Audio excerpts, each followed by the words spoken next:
You open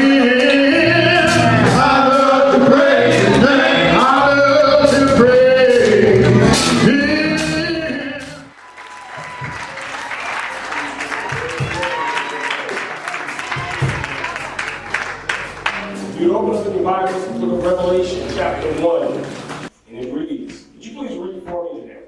Shall we begin?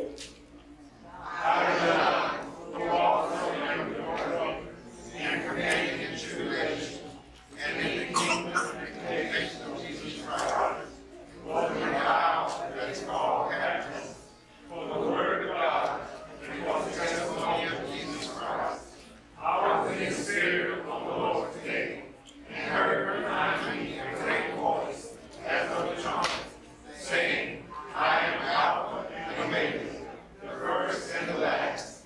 And what thou seest, write in the book, and send unto the seven churches which are in Asia, unto Ephesus, and unto Smyrna, and unto Pergamos, and unto Thyatira, and unto Sardis, and unto Philadelphia, and unto Laodicea. And I turn to see what voice saith with you, and they turn, I shall say them open candlesticks, and in the midst of the seven candlesticks, one like unto the Son of Man, clothed with the white crown of foot, and girded about his paps with a golden girdle. His head he covered with white like wool, as white as snow, and his eyes were as flaming fire, and his feet like unto fine brass, as he returned in the furnace, and his voice as sound of many waters. And he had in his right hand 7 stars, and out of his mouth went a sharp two-edged sword, and his countenance was as the sun shining in his strength. And when I saw him, I saw him. Excuse me, I'm sorry. You may be seated.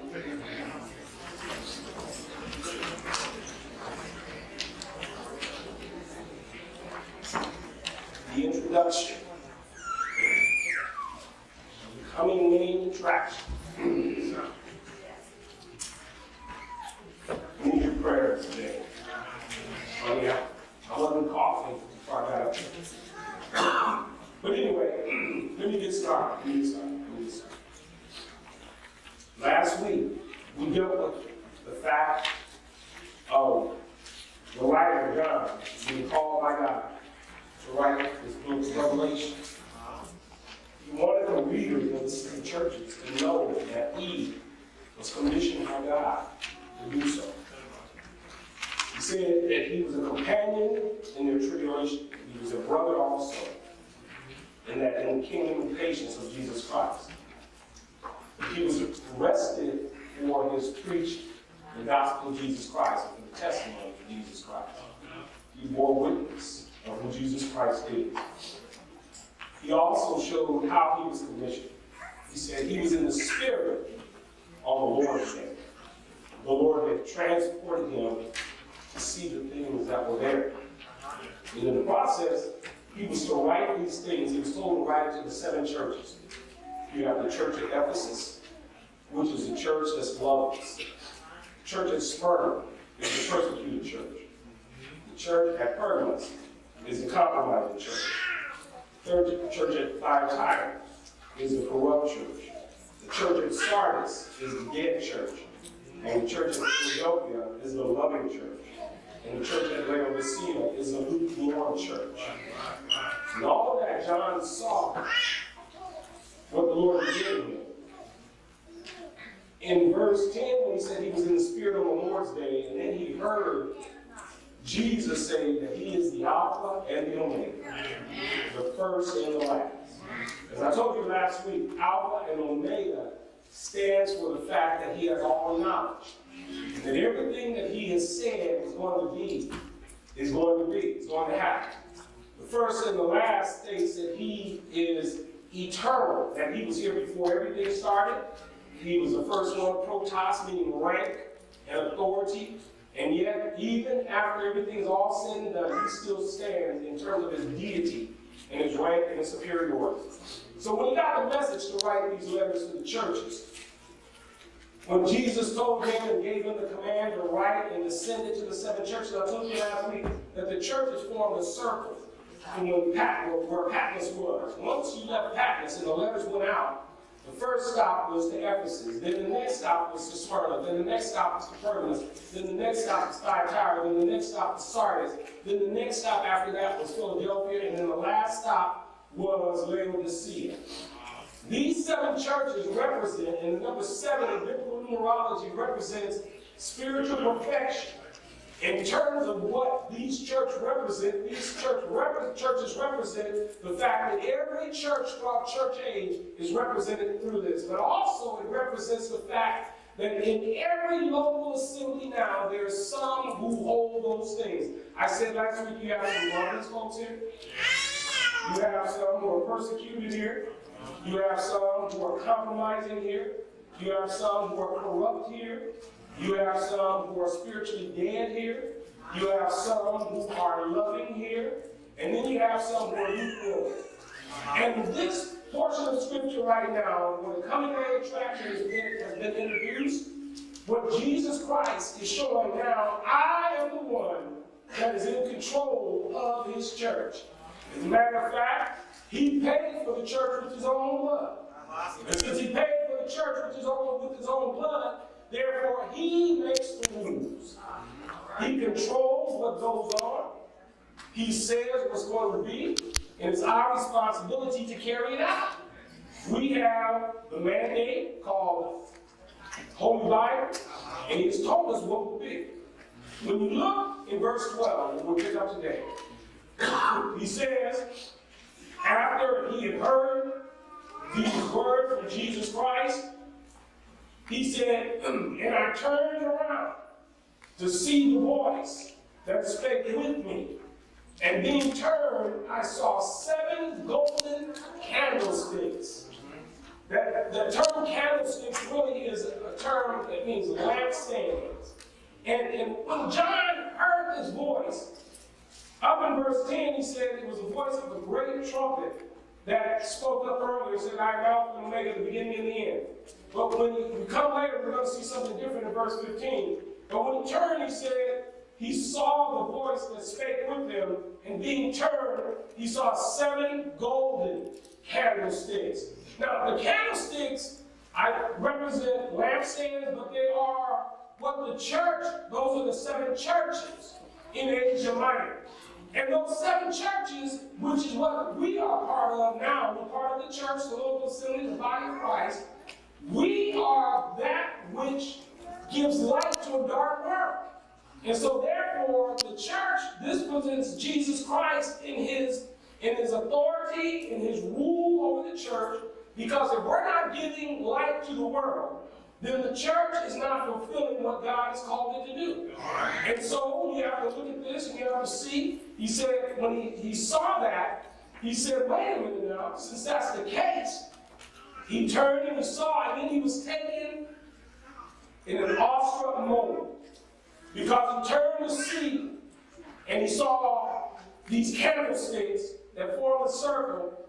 But in verse 13, he says, in the midst of the 7 candlesticks or lampstands, in the center of them, he said there was one like unto the Son of Man. All right? So that's the messianic name of Jesus Christ. All right? So since there's one, it shows Jesus Christ in his position in the church.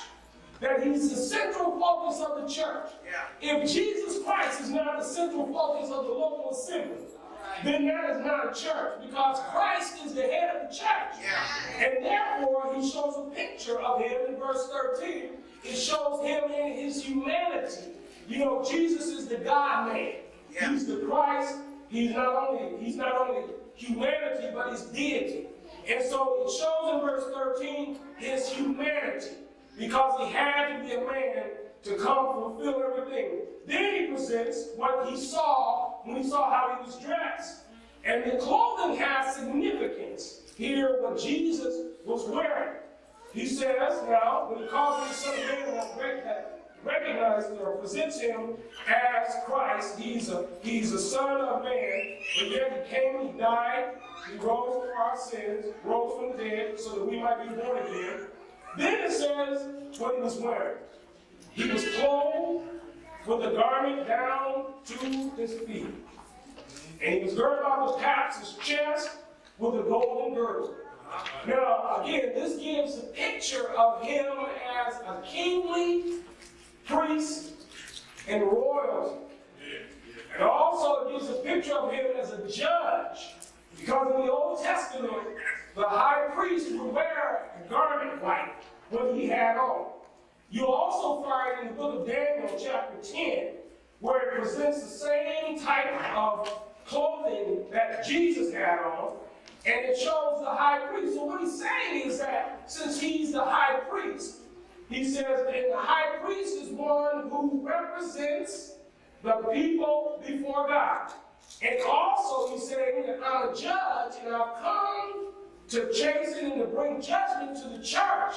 So that the church, if the church is not carrying out or fulfilling what it's supposed to do, I have to step in and deal with the church.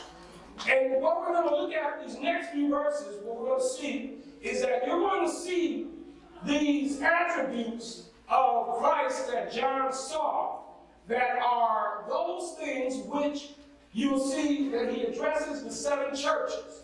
He'll call out an attribute that he has in terms of the warnings that he gives to the 7 churches. So again, Christ has to be at the center of the church. If we're not viewing Christ the right way, then he's not at the center of the church. He's not the central focus of the church. If we come and we have other things in mind other than Christ, if we're putting other things before him, then he is not exalted to the place where he ought to be. He has to be exalted when you come in here. When you and I come in here, it has to be about Christ. Would you not agree? Yeah. And I'm just asking this rhetorically. How many of us set forth this morning with Christ on our minds? How many of us have decided that today it's all about Christ? No matter what happens. Today, I gotta admit, it's been a day of distraction for me, myself personally. And it's hard when you're distracted to stay focused on Christ. It's hard when other things are happening all around. It's not any of you that have distracted me. It's personal things. Pray for my wife. She wasn't doing well this morning. This morning she wasn't doing well at all, and she was restless, and she could not rest, and she could not sleep. And you know when your spouse, something's wrong with your spouse, it gets on your mind. And then my voice was getting stronger. And then all of a sudden, it sounds like it does right now. It sounds like I'm going through puberty, don't it? But there's distractions that are going on. But regardless of the distractions, the Lord is still the Lord. And he is to be the one that we focus on regardless of the distractions. I'm going to press my way through and I'm getting ready. I know my voice sounds irritable, but yet I'm going to cut it off when the Lord tells me to cut it off. And me and God is showing me some things right now. He's letting us know that regardless of what goes on in our lives, we have to worship him. We must be the simple focus of what we come to the local assembly to do. You're not here to find a date. It's all right. A future husband, a future wife. If one so happens upon you, then the Lord put him there. Yeah. All right. Yeah. You know what I'm saying? Yeah.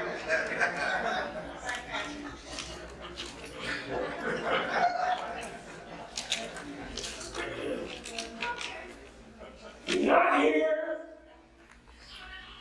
for popularity reasons. Because the only star is Jesus Christ. Everybody else pales in comparison to who he is. You have a mindset to where you are seeking to be recognized. You have a problem. Because it's not about you or I. That's all right. That's all right. It's about Jesus Christ. He was the one who was wounded for our transgressions. He was the one who was bruised for our iniquities. He was the one whose chastisement of our peace was upon him, and with his stripes we're healed. Saved spiritually, brought to newness of life because of Jesus. That's why when John said, I saw in the midst of the seven golden candlesticks, one like unto the Son of Man, who was clothed in royal priestly garments. He is the king, priest, prophet. He's the one who fulfills his messianic responsibility in the church. He is ruling the church and carrying on. And he says, I'm going to make sure my church does what it's supposed to do. Or I'm going to have to deal with you. He goes on and he shows in verse 14. Verse 14, he says right here these attributes. His head and hairs were white. You see that? Like wool, as white as snow. First thing he talks about, he says his head and hairs were white like wool. He was saying that that represents some things regarding pertaining to him. Here's what he was saying. Since his head and hairs were white like wool, it's an affirmation of his deity. Yes, sir. It also speaks of his purity and eternality. It speaks of the brilliant, blazing glory, the respect and wisdom that he is supposed to receive. When you look at the word white, that word leukos he uses is that word which says that it's a brightness that shines from it. This is what John saw. He could only write what he understood, what his vocabulary would give him to write. It would be like, guys, you remember back in the day when you would tell your buddies, I'm going out with this new girl. First thing you would say, what she look like? You gotta cut your heads down. And you would explain to her, talk to them. She's short, or she's tall, medium build, or thin, or she's healthy. Healthy is another term, we know healthy means.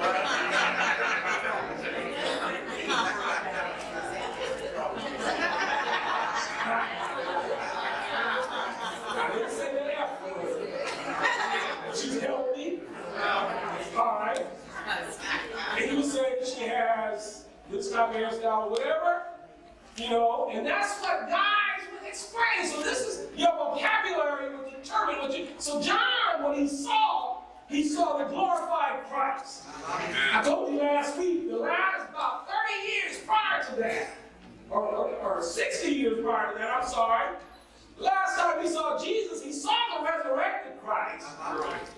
He saw just before that, 40 days prior to that, he saw him beat, battered, bruised, bloody, a mess back, ripped to shreds, crown of thorns in his head, pierced in his side, nail prints in his hand. He saw all of that. But now what he sees is the one who comes with authority and power, coming to take back the title deed of the earth, and he's using us, his church, to carry out his purpose here on earth. That's why I get excited about the book of Revelation.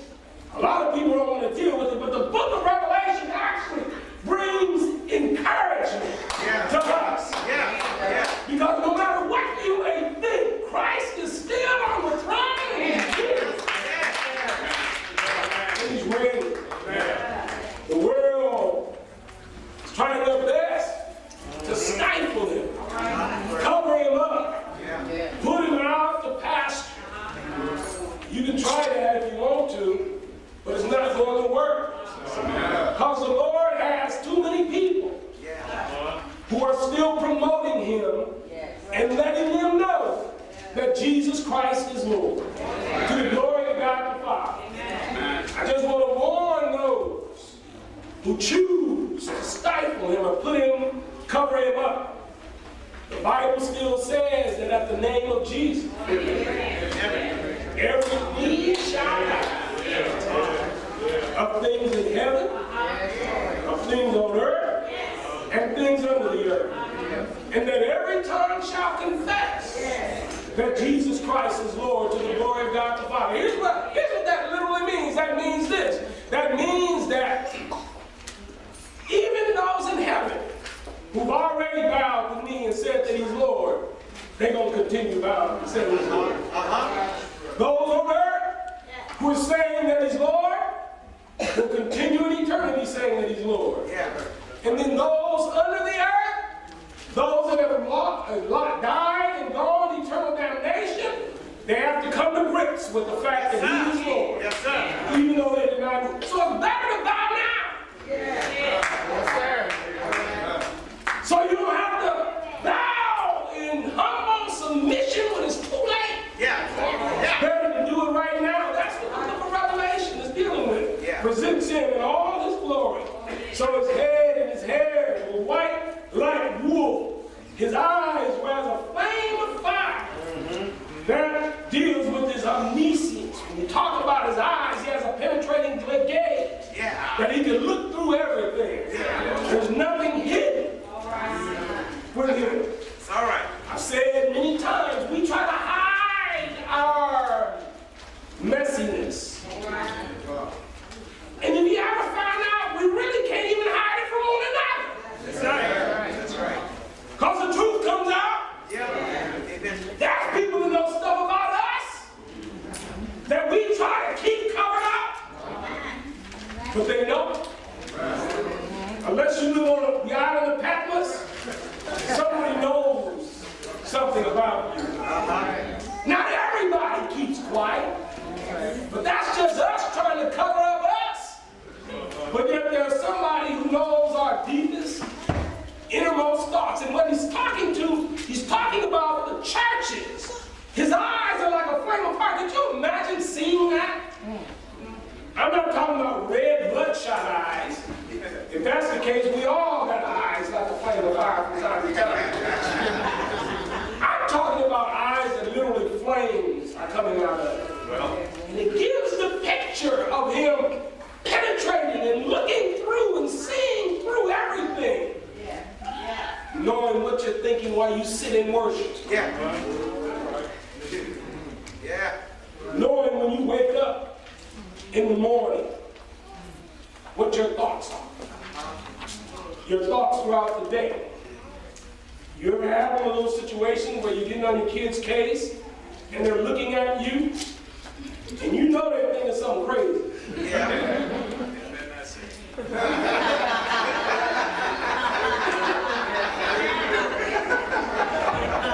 And if you know they're thinking something crazy, you just pop them upside your head anyway. Because you know that they're thinking something crazy. They're looking at you kind of like, hurry up and finish so I can move on. Let me tell you about the one whose eyes are like a flame of fire. He's telling the churches, I know what's going on in there. And I know the individuals that are doing it. I know the ones that are sincere. And I know the ones that are not. This is a word of warning. He's saying, since I know it, I'm going to deal with it. Don't keep playing the game as though you're escaping anything. That's right. You're not escaping anything. This first part is the things which you have seen, the things which are. This is what, when we get to verse 19, you'll see the outline. This is dealing with the fact that he's saying, my church has to be above board. My church has to be what I call it to be. If you have a problem loving, you better start. You guys hear what I'm saying? You better start. If you're corrupt, you better stop. If you're a compromiser, you better change your ways. Don't mistake because you wake up and you have some relatively, quote unquote, good times, or you got a job and money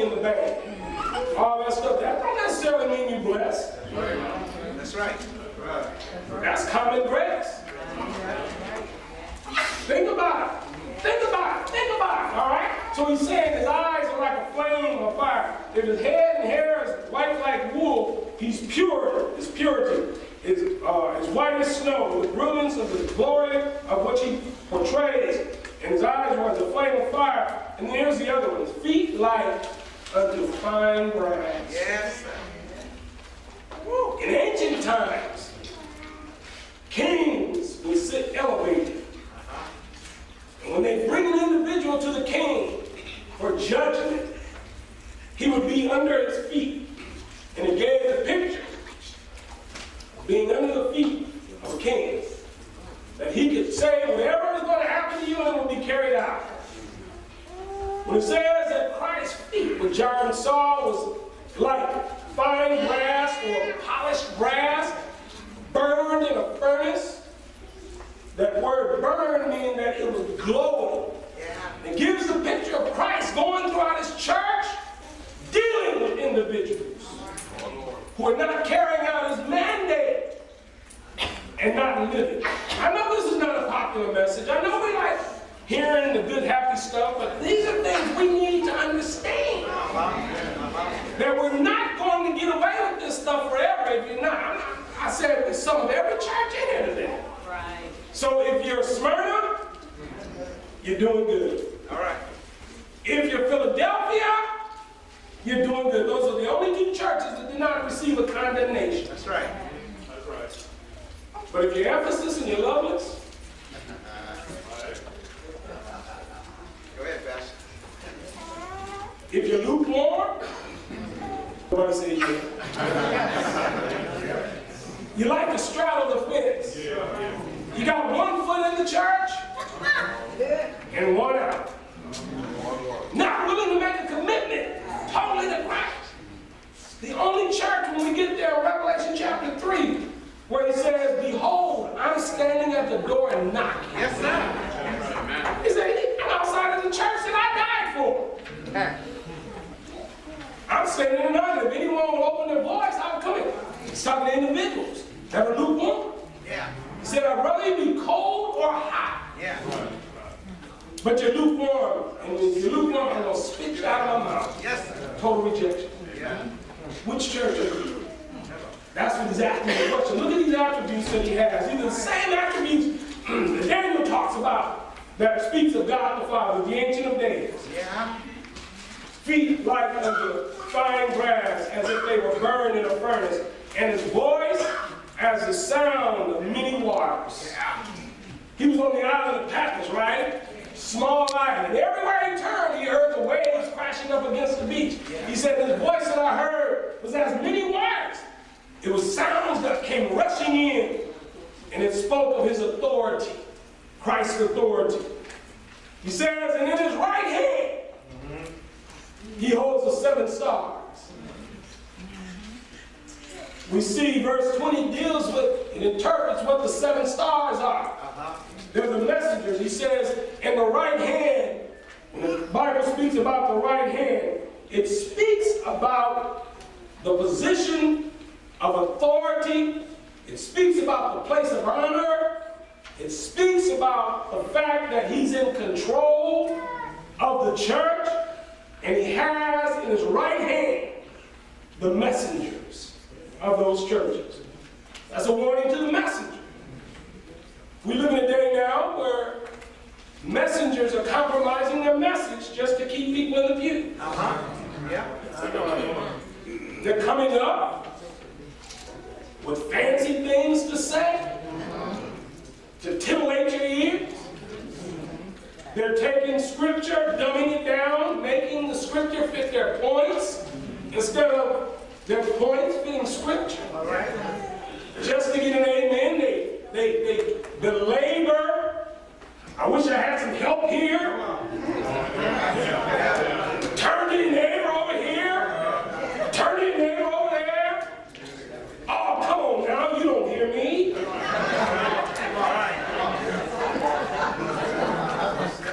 And every week, if you're not jumping and shouting, they talk about I slayed them today. Yeah. We're living in a day where pew members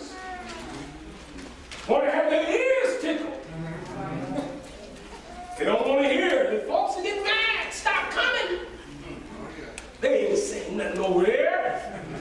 How would you know? You don't even come to Bible study, so you wouldn't know what we're saying now. Right then, I just lost about 10 people.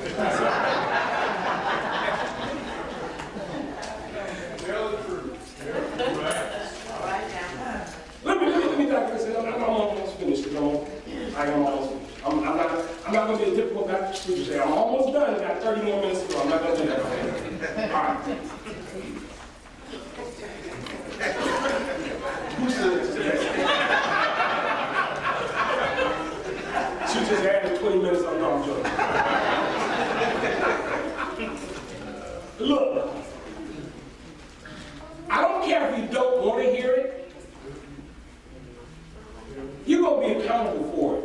That's right. That's right. I don't care if you sit there and try to plug your ears up, go, no. God's still going to deal with you.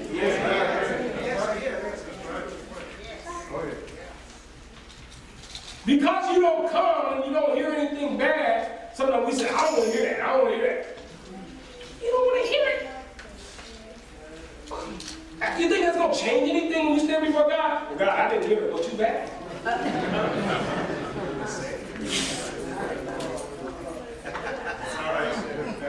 Look. So, the scripture says, when we talk about the right hand, stars in the right hand, Christ has ascended to the position where the right hand is a place of honor. The Bible says in Hebrews chapter 1, verse 3, who being the brightness of his glory, the express image of his person, and upholding all things by the word of his power, he says that by himself he purged our sins and is sat down at the right hand of the Majesty on high. That qualifies him to do what he's going to do in the church. Hebrews chapter 12 shows you another qualification. Verses 1 and 2 says, looking at wherefore being so compassed about with so great a cloud of witnesses, he says, let us run with patience the race that is set before us, looking unto Jesus, the author and finisher of our faith, who endured the cross, despising the shame, and is sat down at the right hand of the throne of God. He says, that qualifies me to tell you you are the line. And since I'm qualified, since I went through what I went through to die for you, and I ascended, I rose from the dead and ascended to heaven, I got a right to let you know what's right. And then I got a right to chasten you. Now, if a parent has a right to wear their child's behind out, I don't care what modern day says. That's right. How many of you had timeouts when you were coming up? Some of the young ones not raising their hand.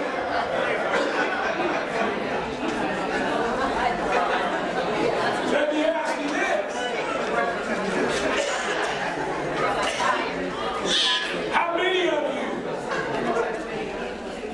How many of you had an option on Sunday morning whether you want to go to church or not?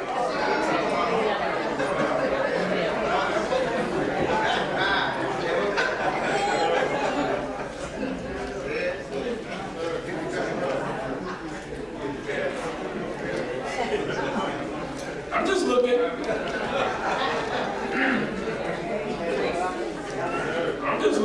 Don't forget, he's got eyes like a flame of fire. How many of you have given their children the option of not coming to church? Don't forget, he's got eyes like a flame of fire. The fact remains is that he can chasten the church because he is in control. Let me close with this. And his countenance was as a sun that shines in his strength. In other words, when John saw, he was in all his glory and all his power. He said, Christ reflects his glory through his church. Yeah. We are the reflectors of his light. We sing the song, "This little light of mine, I'm gonna let it shine." I shared with you a few years ago when we went to the family reunion down in Lott, Texas.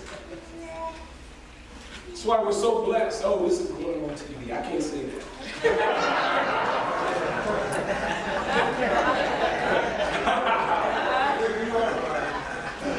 You look up and see that camera, but no, let me tell you. We sing that song, "This little light of mine, I'm gonna let it shine." And we sing all in my home, I'm gonna let it shine. In my neighborhood, I'm gonna let it shine. When I'm at the mall, I'm gonna let it shine.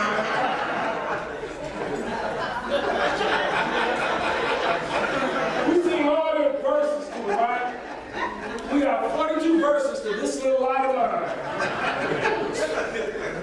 I'm gonna let it shine." Shine, shine. When we don't know what else to say, shine, shine, shine. I'm gonna make me think of another verse to sing. Driving down the freeway, I'm gonna let it shine. All the verses we sing about that. Singing about it don't mean anything if his light is not shining. And the church, as I've been stating since we've been doing this, the church, people say, is in a weakened state. It may be, but God always has a remnant of folks. And the church, even in its weakened state, is still the strongest entity on earth. The U.S. government can't match the church. Organizations can't match the church. You want to know why?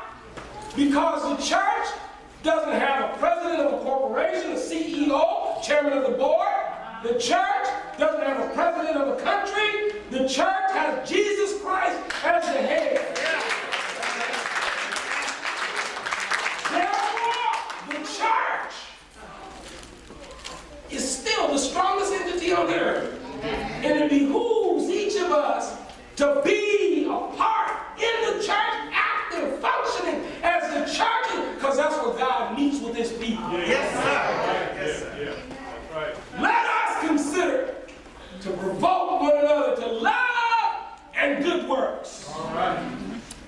Not forsaking the assembling of yourselves together as the manner of some is, as you see the day approaching. Yes. Stop taking breaks and get back to the church. That's all right. I'm sorry if I offended anybody. Stop getting mad at folks and running out and get with the church. Get your children in church. Yeah. If you're really in the cool world, you never stop them from their sporting events. You make them do their homework at home for school. You make them go to school, but yet, when they don't want to go to church, you don't make them come. Yeah, I know. So what? I gotta stand before Christ.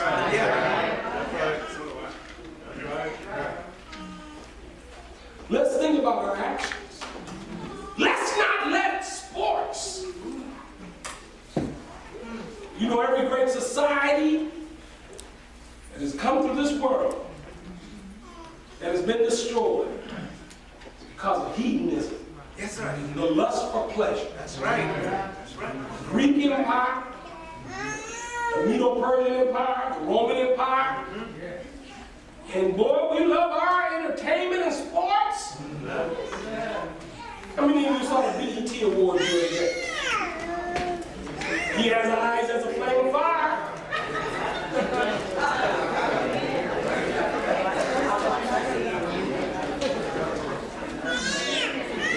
You know they can play it 42 times, right? And I saw a new edition yesterday. Lifetime Achievement Award. How many of you know these songs? Candy girl, you're my girl. Oh, each and every day.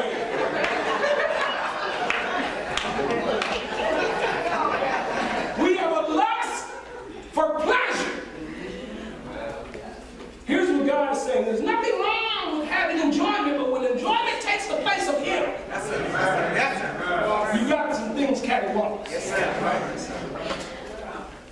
All right? All right. I feel better now.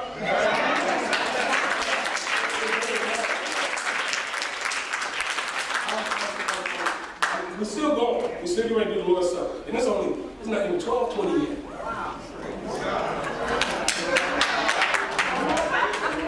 You guys are clapping because we're not finished. Here's my encouragement to you.